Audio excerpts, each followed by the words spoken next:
hey Cotton, there's something different about you. Oh, you noticed? Is it your hair? Did you get a haircut? No. Is it your scar? Is that a new scar? No, I've had this since the lemon juicing incident. Oh, maybe it's your accent has changed? No, Eric, it's the weapons. All of my weapons are now different. Ladies, gentlemen, and monsters of all ages, a few days ago we had Title Update 4 hit for Monster Hunter Wilds, and while there's all this exciting stuff going on with gogmazios and the new weapon and armor systems and things like that, there's another very important part of this update that will affect most people's gameplay on a moment-to-moment basis, which is the patch that went alongside it. This patch had lots of changes, and today we're going to focus specifically on the weapon changes. We'll talk about what changes have been made, and for anything where numbers are relevant, like damage changes, I got numbers recorded down from before the patch so that I could directly compare them with the exact same situation after the patch, because patch notes never give direct amounts, so we gotta work those out ourselves. That said, before we jump in, just to explain the general testing process I go through here quickly, so I don't have to prove the numbers of everything. For raw damage changes, I use weapons with 100 attack with the damage coefficient setting turned off, and they have green sharpness. I have no attack from food buff, I have no armor on, no talisman on, and I remove the demon charm from my item pouch, so I have exactly 100 attack for simple comparisons. For elemental comparisons, I try to use 100 attack green sharpness weapons as well whenever they're available, but they don't exist for some weapon types. First things first then, we have general changes. Lots of good stuff in here. Perfect guard damage reactions have been reduced, which is a big deal, and chaining out a perfect guard faster is lovely. Essentially just big improvements for guard-based weapons as a whole. The big thing that needs actual numbers explained though in this part is increased max elemental values possible for the player's status. To explain this clearly, you can only increase a weapon's element value a set amount relative to the base element on the weapon that you make. Before this patch, the rules for Monster Hunter Wilds was that you could increase a weapon's element by either 350 or you can increase the amount by 90%. Whichever of those two resulted in a higher end number.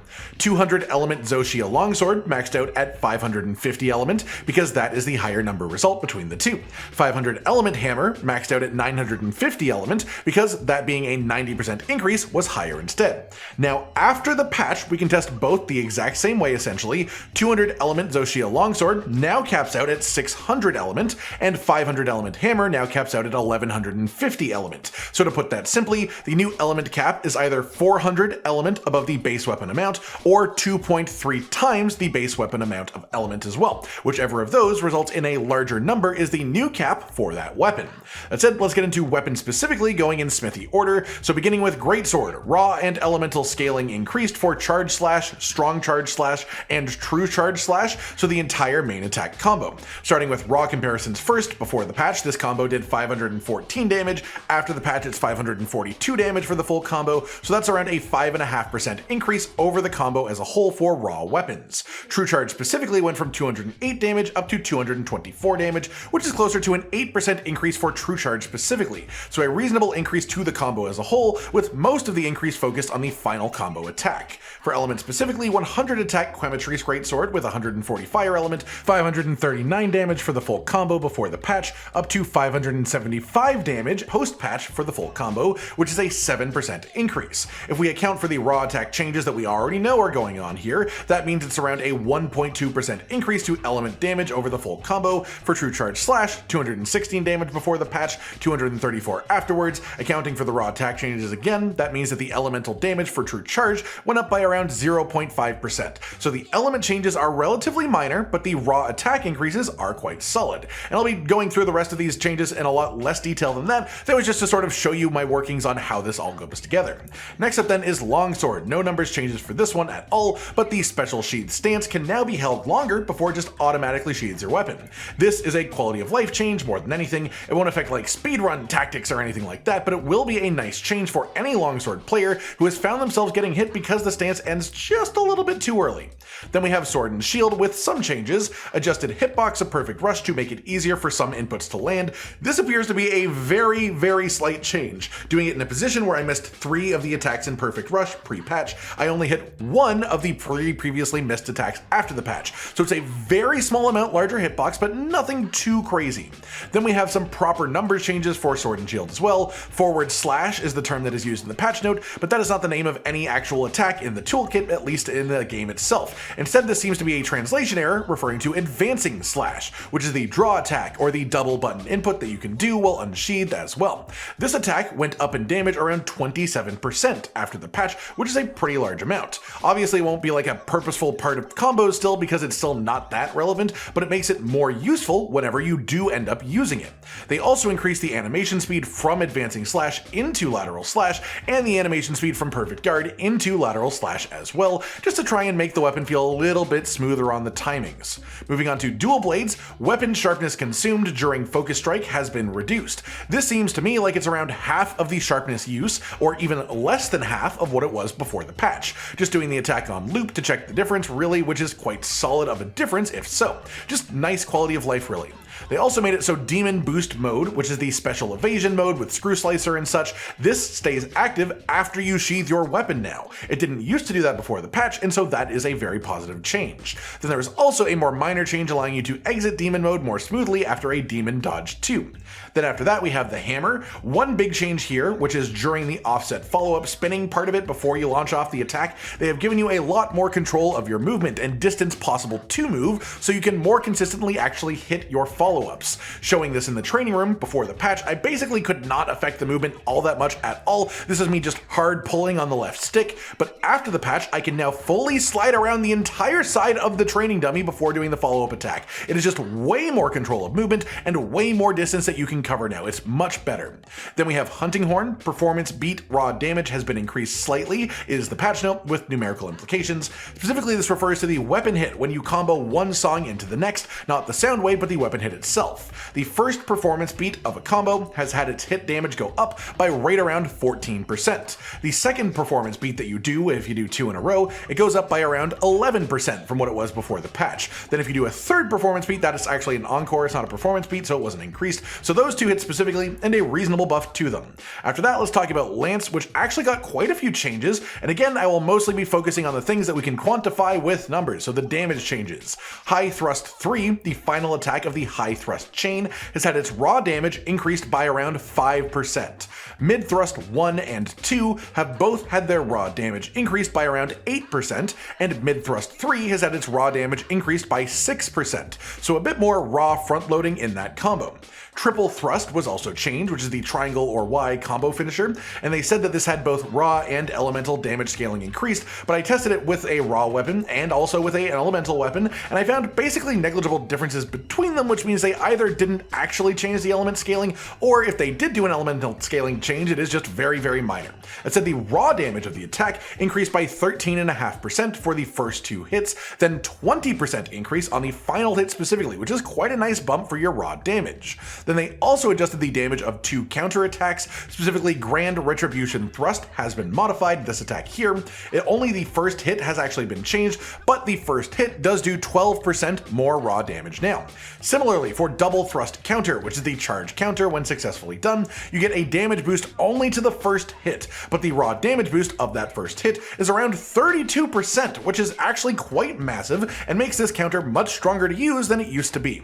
Moving on, here are the Gunlance changes. Not really anything for me to test and quantify, but just so you can see what they are for the Gunlance players out there. Then we'll continue on to Switch Axe, which has a lot of changes in this patch. First few things are just letting you evade out of specific animations. Being the counter slash, after successfully countering, you can just immediately evade. Instead of doing a follow-up, you can just do that. Same with unbridled slash and full release slash, you can now just evade while charging them instead of being forced to commit to them. Then we have damage number changes, and as we go in here, there are a lot of numbers, so I'll try to get through them quickly, but I want to mention that Switch Axe specifically got some very, very large numbers increases on some attacks. These are not mistakes. They might sound like it compared to the numbers that I use for a lot of the other weapons, but I double checked them. These are the numbers. They just buffed the hell out of a lot of parts of this weapon, other than of course full release slash. And clearly to me, it just means that they want people to use full release slash less and use more of the weapon's toolkit as a whole. Focus Assault Morph Strike, which is the focus strike for the weapon, has had the final hit specifically get a raw damage increase around 31%. Sword Overhead Slash is around 20% more damage than it was before the patch. Right Rising Slash, which is the second hit of the sword combo, is now around 40% more damage than it was before, and Left Rising Slash, which is the third hit of the sword combo, is around 30% 30% more damage than it was before as well. So the sword combo as a whole is right around 30% more damage, which is a very, very notable amount. Heavenward Flurry, which is the big amp gauge building double sword strike, has gone up by 40% for the first hit, 30% damage on the second hit, so another quite big gain right there. Unbridled Slash got a raw damage increase. The first initial hit went up by 21%, but the little explosions went up by like 50% themselves. Element Discharge and Zero Sum Discharge got a raw and element damage scaling increase, and compared to before the patch, the first hit and the ending explosion both went up by around 18%, and the little multi-hits that happened while building it up went up by around 13%.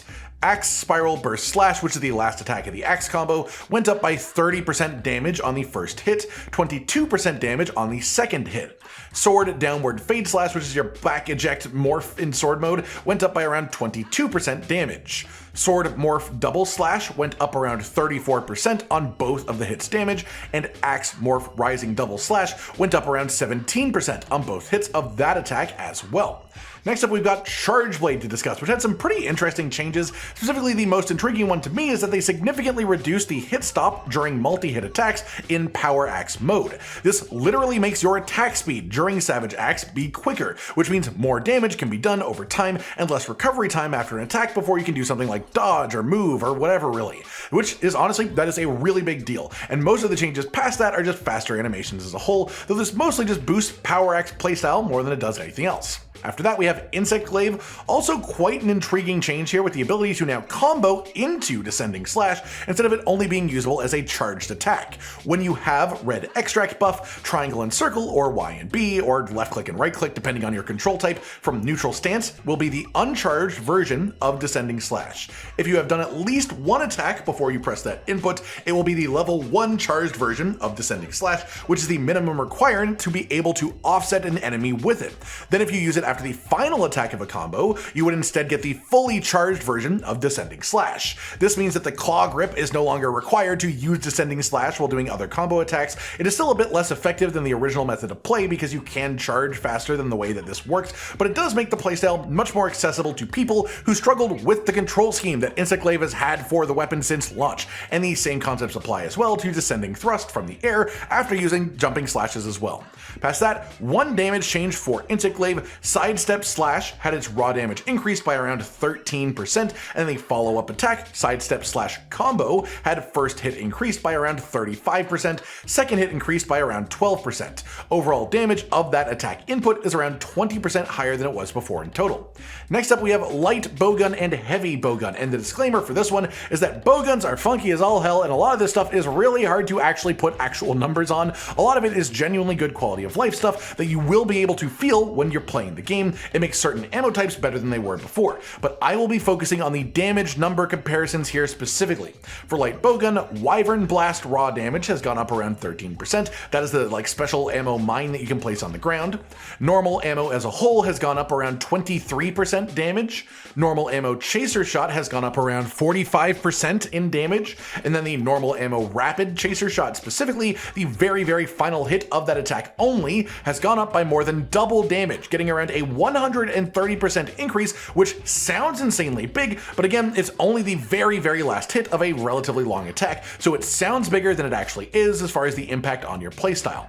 Pierce Ammo Rapid Chaser Shot now fires 3 shots instead of 2, which is a really big damage increase for Pierce Ammo chasing. Then Element Ammo Rapid Chaser Shot, specifically the last shot fired of this attack, has gone up seemingly around 50 to 60% in damage, which is quite notable.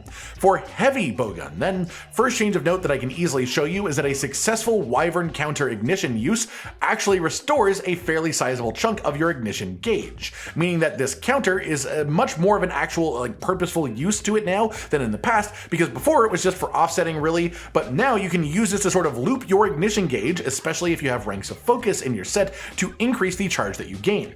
This is actually a pretty meaningful change for the weapon.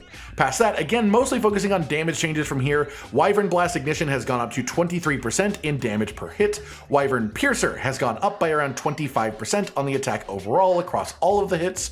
Wyvern Heart Ignition has gone up by around 11% damage overall. And then the Focus Blast, the wound popping attack, has gone up by around 25% damage on the first hit of the attack itself. As well, Ignition Mode Special Type 1 and 2 have been increased in their potency. Ignition Mode ST1 is around 4 or 5% more damage than it was before the patch, and Ignition Mode ST2 is around 9 to 10% more damage than it was before the patch. So some pretty sizable buffs across the board for ignition modes for heavy bowgun.